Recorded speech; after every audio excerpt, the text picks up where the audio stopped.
Welcome. Tonight's story is told softly, like a memory you almost forgot. Take a deep breath, and let's begin at part 1. My name is Melissa Carter, I'm 26, and what happened that Thanksgiving morning will stay with me for the rest of my life, not because it was dramatic or cinematic, but because it peeled away every last illusion I had about my father, our family, and what love is supposed to look like. It started a few weeks earlier, when Dad called an emergency family meeting over Zoom. He said it just like that, too, emergency meeting, which made Grandma so anxious she actually got her blood pressure checked before joining. When we all logged in, me, my dad, my stepmom Tracy, my little brother Caleb, and my grandma, he launched into this whole speech about how life is too short, and how we hadn't had a real family holiday in years, and wouldn't it be magical if we all spent Thanksgiving together in Maui? Now, that alone was weird. We've never done anything that extravagant as a family. I mean, when my mom was still around, the fanciest thing we did was drive 3 hours to Big Bear and stay at a rental cabin. But Maui? That wasn't just unusual, it was suspicious. Dad isn't the generous, sentimental type. He's the budget spreadsheet, cancel Christmas if there's a late fee type. Still, he laid it on thick. Said he already looked into flights. Picked out a family suite with a kitchen, ocean view, and even showed us pictures of the place. Then, halfway through the call, he added, almost casually, of course, this kind of thing doesn't come cheap, and that's when the real plan started to leak through. He suggested again, so humbly, that Grandma contribute. Just a little help, Mom. We'll cover our part, obviously, he said, placing a hand over his heart like a game show contestant. What followed was 10 minutes of awkward silence, polite coughs, and then Grandma, bless her heart, said she'd pay for the whole thing. I've got it covered, she smiled. It would make me so happy to treat everyone. We haven't been together like that in forever. I should have spoken up. Should have said, Grandma, don't. But I didn't. I let her feel useful. And honestly, a small part of me wanted to believe in the fantasy too. So I let it go. Tickets were booked within a week. Dad insisted on handling all the logistics. Just send me your IDs, he told me, I'll take care of the rest. And that's what I did. I sent him everything. I even asked if I should reimburse my share, and he said, no need, it's covered. A week before the trip, he sent everyone a detailed itinerary, flight numbers, confirmation codes, hotel reservations, even a PDF of Hawaiian travel tips. It looked legit. Grandma was over the moon.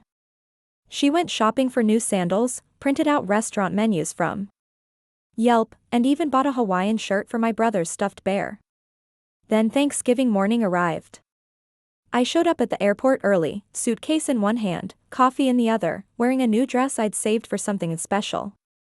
I was nervous. Excited. I'd even done my nails with tiny hibiscus flowers. When I spotted my dad near the check-in line, I waved. He waved back. But something felt off. Tracy was next to him, whispering something. Caleb looked down. Grandma wasn't there yet.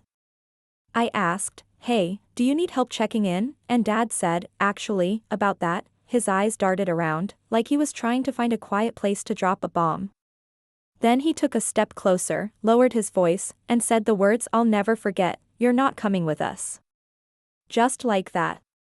Flat. Final. I blinked. Thought I misheard. What? I asked, laughing nervously. What do you mean? And he said, we decided it was best if this trip was just for the immediate family. I was stunned. I am immediate family, I said. My voice cracked. Grandma paid for all of us. And that's when he shrugged. Actually shrugged. Like it was traffic or bad weather. She doesn't need to know, he said. It'll just be easier this way. Tracy felt it might be awkward with you there, and I think she's right. I stood there, heart pounding, trying to process what was happening while people shuffled past us with carry-ons and Starbucks bags, and I realized he wasn't even embarrassed. Not a flicker of guilt. Not an ounce of shame. He just turned back to the desk, called over Caleb, and said, "Come on, bud. Let's get through security." Like I wasn't standing there. Like I was invisible. Like I hadn't spent the last month picturing this trip as a moment of healing. And just as they started walking away, Grandma appeared, bright-eyed and smiling, waving at me across the terminal. She hadn't seen them yet. Just me. I smiled back, but my stomach was turning. Because I suddenly knew I was about to lie to her. Or maybe not. Maybe, she was about to lie to me too. I walked toward her like I was underwater, every step heavier than the last, trying to paste on a smile that didn't reach my eyes. She hugged me tightly and said, "I'm so glad you're here, honey. Where's your dad?" I swallowed. I didn't know what to say. They were right there, walking toward security. I could see Caleb dragging his little rolling backpack, Tracy checking her phone, and Dad not even looking back. I turned Grandma gently toward the Starbucks behind us. "Let's grab coffee first," I said. "I think the gate's still boarding in a bit." We sat down at a small table, and I stirred my drink long after the cream was mixed in, buying time. "I just saw them," she said, squinting toward the gate. "Why didn't they wait for us?" I hesitated. "I think they're in a rush," I said. "I'm not even sure I'm going, Grandma." That caught her attention. "What do you mean?" she asked. Her voice had that sharpness it only got when she sensed something was wrong. "I thought we were all going together." I looked down. "I don't think they ever booked my ticket." Her face twisted in confusion. "That doesn't make any sense. I gave your father everything, he said you were all set." I could see it hitting her, piece by piece, and I hated being the one to make her question it. But I also knew I couldn't pretend anymore. I opened my phone and showed her the itinerary he'd sent. All the names were listed. Except mine. "He told me it was covered," I whispered. "Told me not to worry about it." She stared at the screen for a long time, and then something in her just folded. Like a slow collapse inside. She didn't say anything, just nodded, slowly. I thought she was going to cry, but she didn't. Instead, she stood up, walked over to the check-in desk, and calmly asked to confirm the reservation under my name. The attendant checked. Shook her head. "There's no Melissa Carter on this flight," she said. That was it. That was the moment it turned from confusion to betrayal. Grandma turned, her face flushed, and stormed back toward the security checkpoint. I followed her, not even knowing what she planned to do. She found my dad halfway through the line, called out his name, sharp, clear, cutting through the airport noise like a knife. "Gregory." He turned. Eyes wide. "Where is her ticket?" she said, pointing at me. "You told me she was coming. You told me everyone was booked. Where is her ticket?" For a moment he looked like a child caught in a lie. Then he composed himself and said, "Mom, it was just too complicated, okay? We didn't want drama on this trip. It's better this way." Grandma blinked. "Better for who?" He hesitated. "For all of us. She makes things tense." I nearly laughed. "I make things tense? The girl who bought a dress for a fake vacation? The one who showed up with a gift bag for Tracy's son? The one who sent 2 polite reminders to Tracy about Caleb's peanut allergy before Thanksgiving because I actually cared? But I didn't say any of that. I just stood there, numb, while Grandma's voice rose above the heads of strangers. "You used my money to exclude my granddaughter," she said. "You lied to me, Gregory." Lied. He looked around nervously now, aware people were starting to stare. "Keep your voice down," he muttered. "We're not doing this here." But she wasn't finished. "You don't get to decide who's in this family. You don't get to use me, use my money, and then act like you're the victim. Tracy tried to intervene. "Let's go, Greg," she said, tugging his sleeve. "Security's going to close."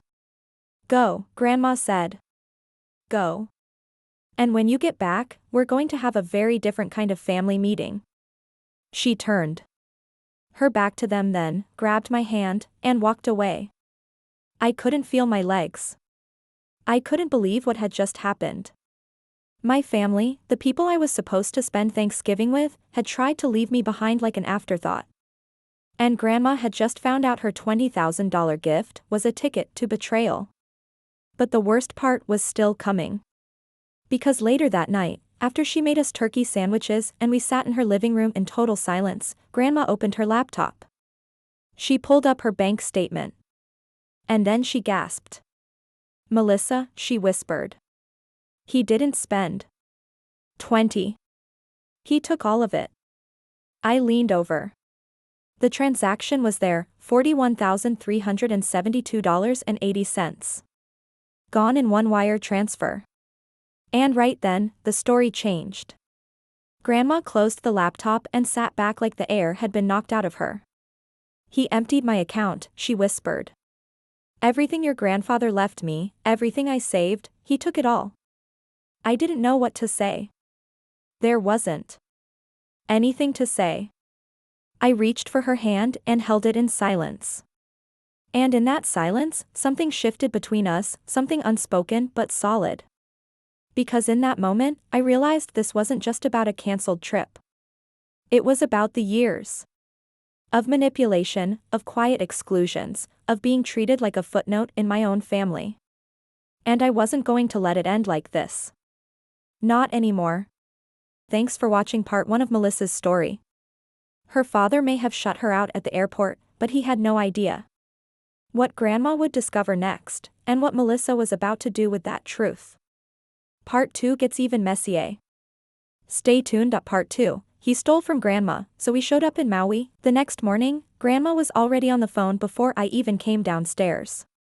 She had her little notebook open, her reading glasses on, and a pen tapping furiously against the side of her mug. "No, I want a full statement. Every withdrawal. Every transfer," she was saying. "And I want a printed copy sent to my address. No email." She paused when she saw me, covering the receiver. "He's going to regret this," she mouthed, her face unreadable but her eyes sharp. I nodded slowly, still processing everything. That wire transfer wasn't just a slap in the face, it was theft. A family-sized betrayal dressed up as a vacation. And now, Grandma was shifting. No longer confused. No longer heartbroken. She was furious. She hung up the phone and said, "You're going to help me, right?" I didn't even ask what she meant. I just said, "Yes." We spent that day digging. I pulled up every email, every message, every text I'd ever received from Dad about the trip. Grandma wrote down timelines, checked old financial records, even logged into her airline loyalty account and confirmed, once and for all, that only 3 passengers were booked under her number. Not 4. Not 5. Just 3, Gregory, Tracy, and Caleb. The lies had layers. By noon, we discovered that Dad hadn't just used the money for the trip. There was a payment to a luxury rental service, $9 and $600, for a car that wasn't on the original itinerary.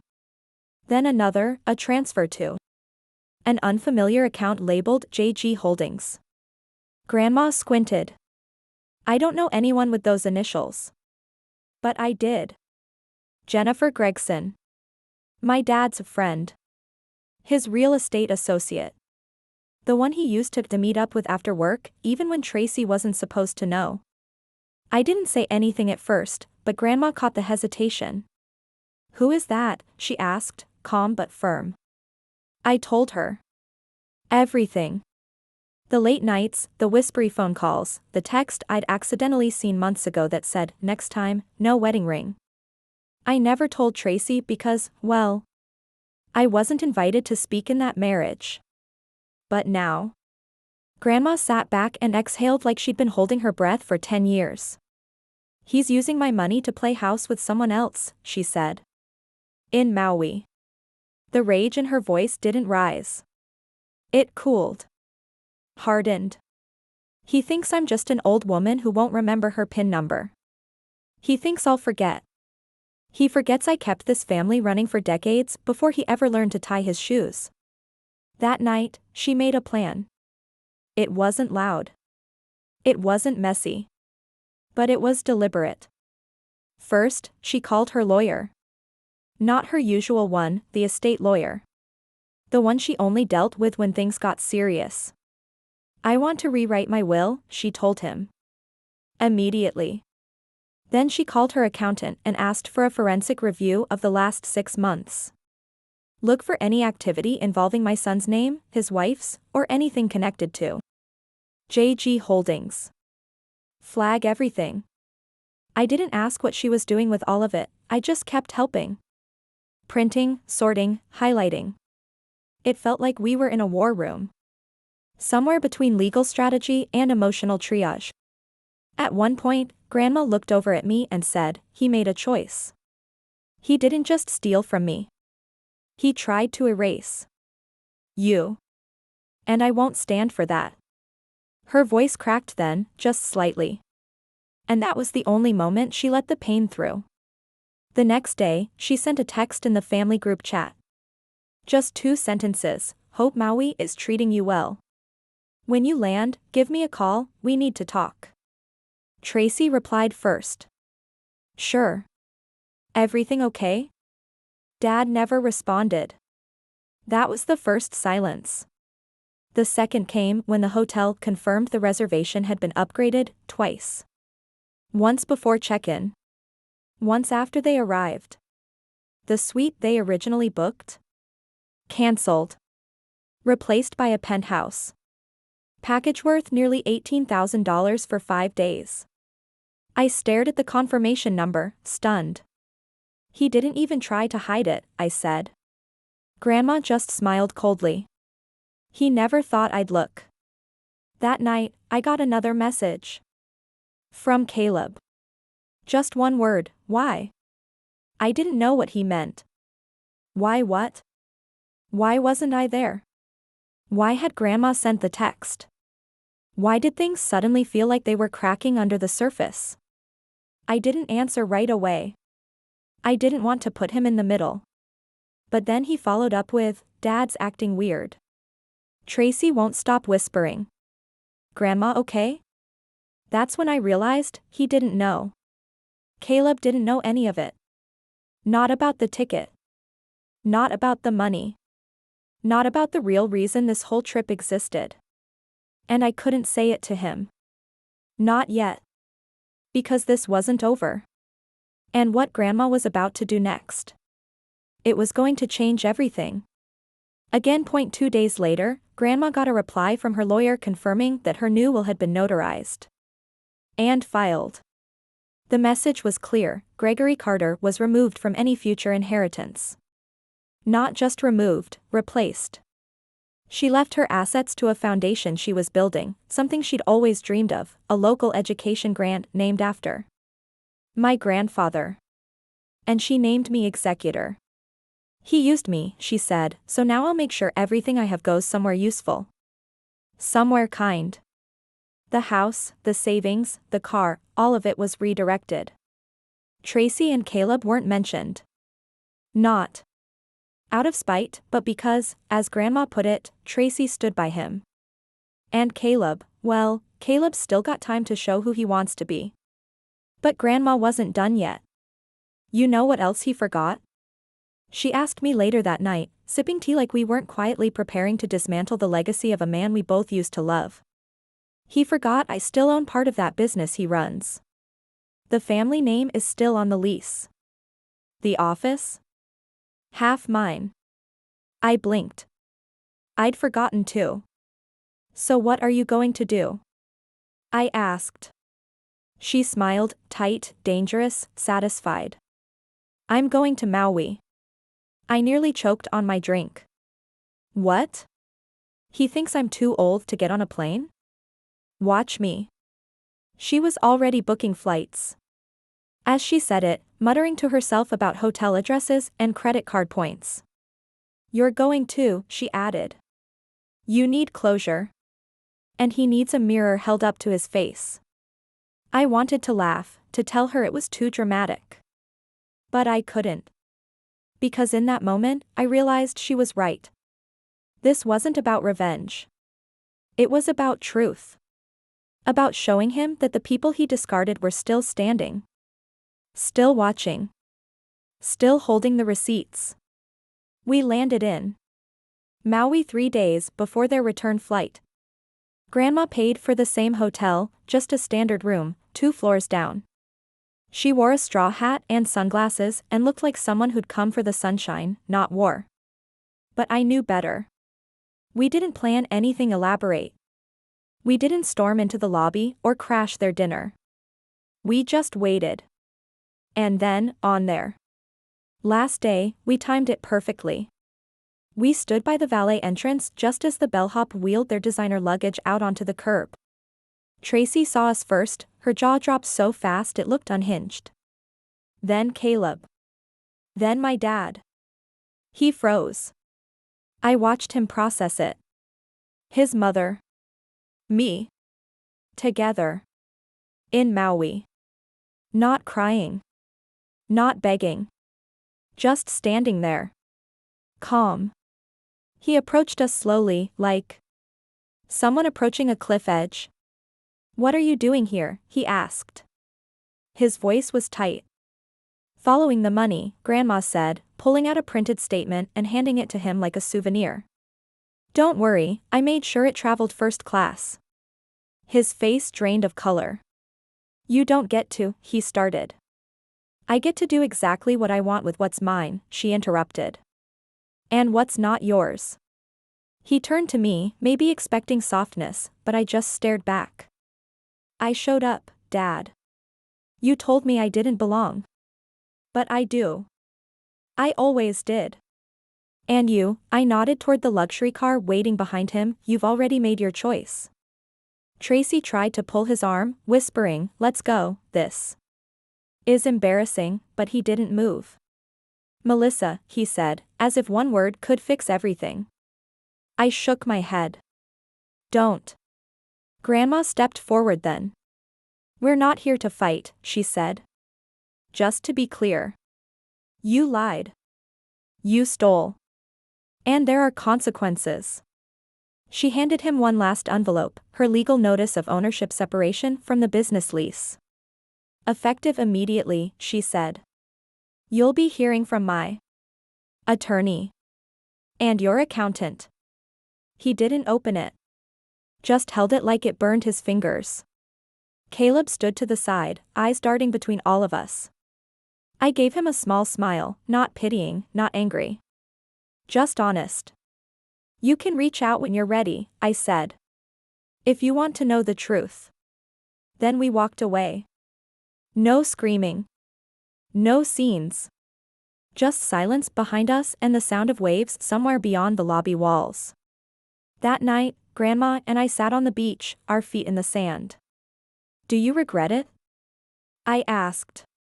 She didn't answer at first. Then she said, I regret trusting him with the best parts of me. But I don't regret taking them back. I looked up at the stars. I didn't feel victorious. I didn't feel broken either. I felt clean. Seen. And I knew one thing for sure, our story wasn't over. But the part where I kept waiting to be included? That was finished. Thanks for watching part 2 of Melissa's story. Her dad thought he could leave her behind and get away with everything, but Melissa and Grandma just flipped the script. And in part 3, they're not done yet. You won't believe what happens when the truth finally reaches the rest of the family. Stay tuned. Part 3, he said, you're overreacting, we got back from Maui 2 days before they did.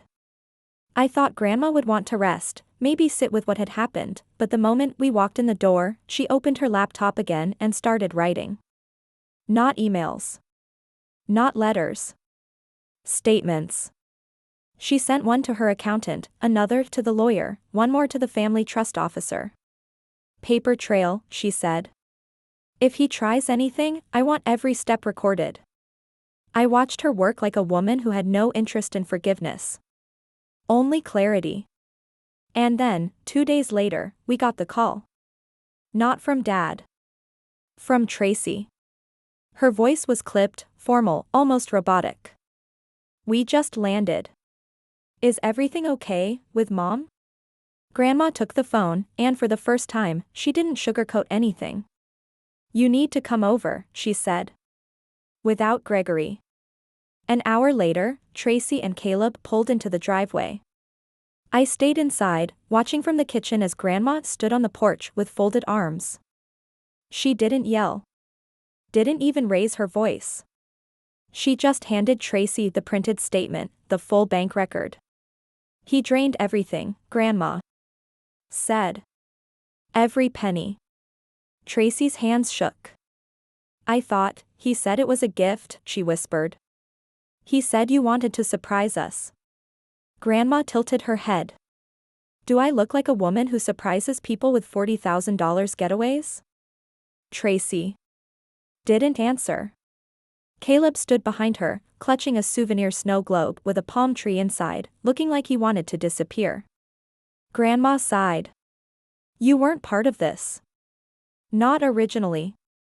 But you defended him. You helped him lie. And now I need you to understand something, this family doesn't operate on silence anymore. Tracy opened her mouth to argue, but then closed it. She looked older in that moment. Smaller.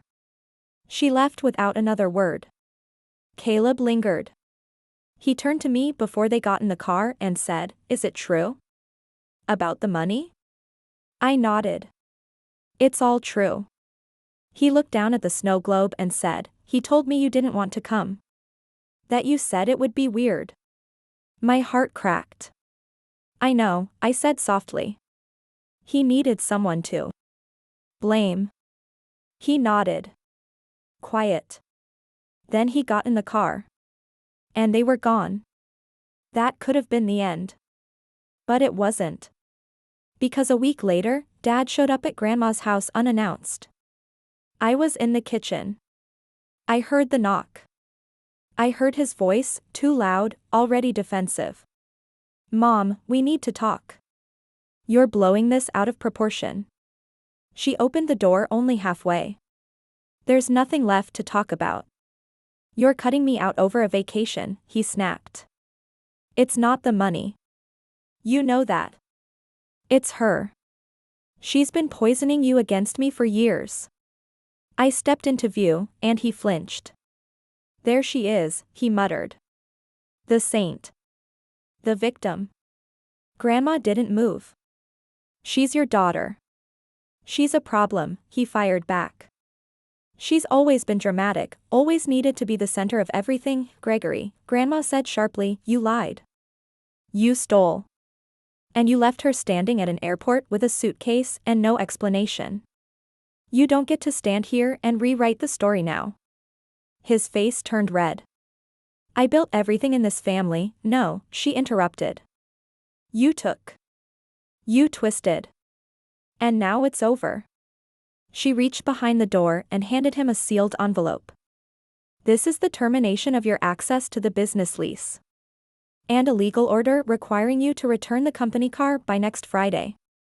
It's not revenge. It's math. He stared at the paper like it was in another language. You're making a mistake, he whispered. I'm still your son. And I'm still your mother, she said. Which is why I'm letting you walk away instead of pressing charges. He looked at me one last time. But there was no apology in his eyes. Only blame. Only that same wounded ego that had ruined every good thing in our lives. And when he left, slamming the screen door so hard it shook the frame, Grandma just closed it behind him like she was shutting a book that had long needed its final page. Weeks passed.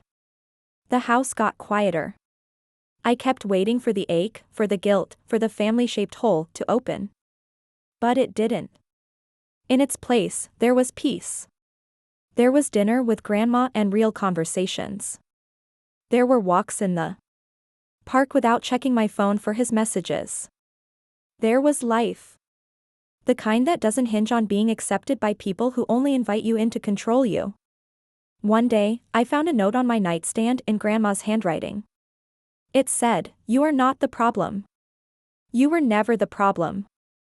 You were just the only one brave enough to see it." I cried when I read it. But not because I was sad. Because I was free. At a week after he left, something strange happened. Grandma got a letter. Not an email. Not a voicemail or a text.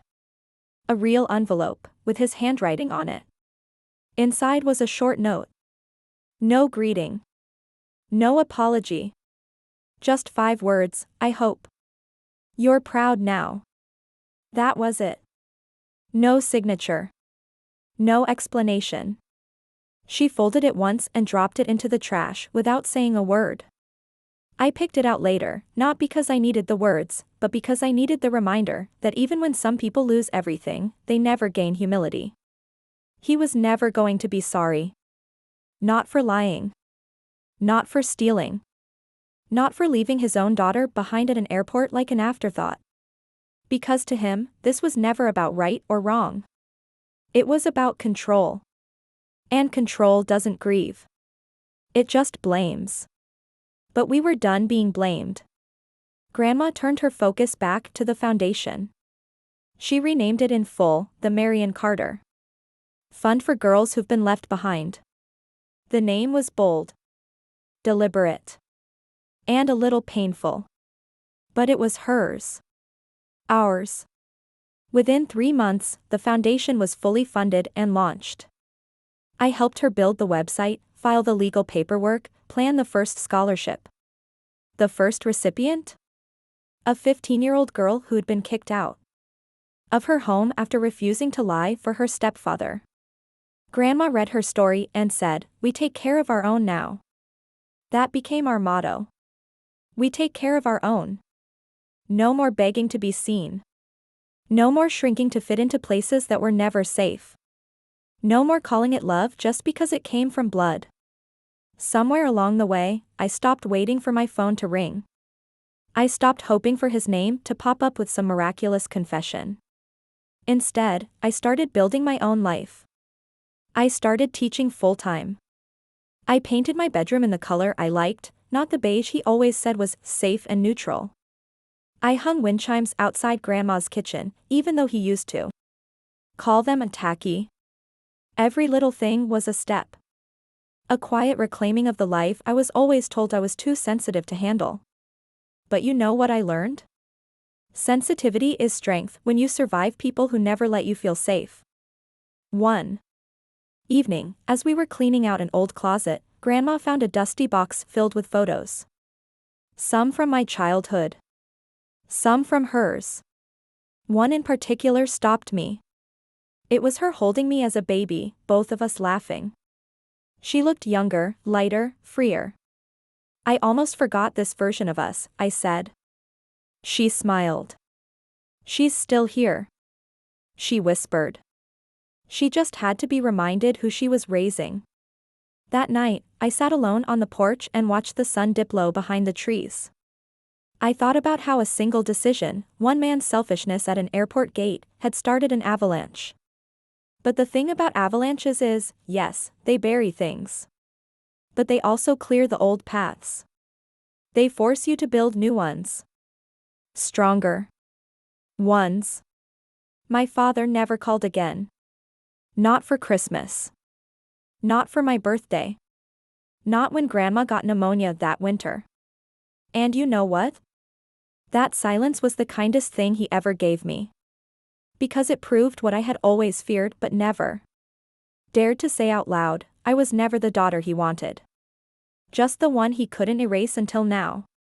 And somehow, that gave me peace.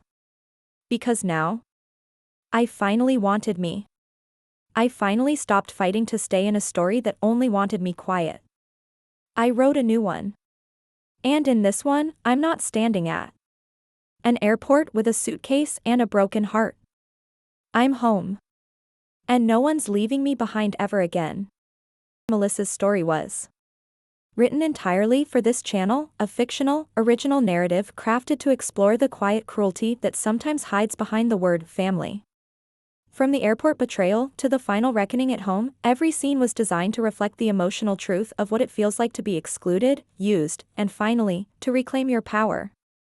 The character of Melissa Carter doesn't exist in real life, but her pain, her strength, and her voice were inspired by thousands of similar stories shared across generations. This script was written by our team, not copied from any source, and narrated using AI to bring it to life clearly and consistently. Thank you for watching to the end.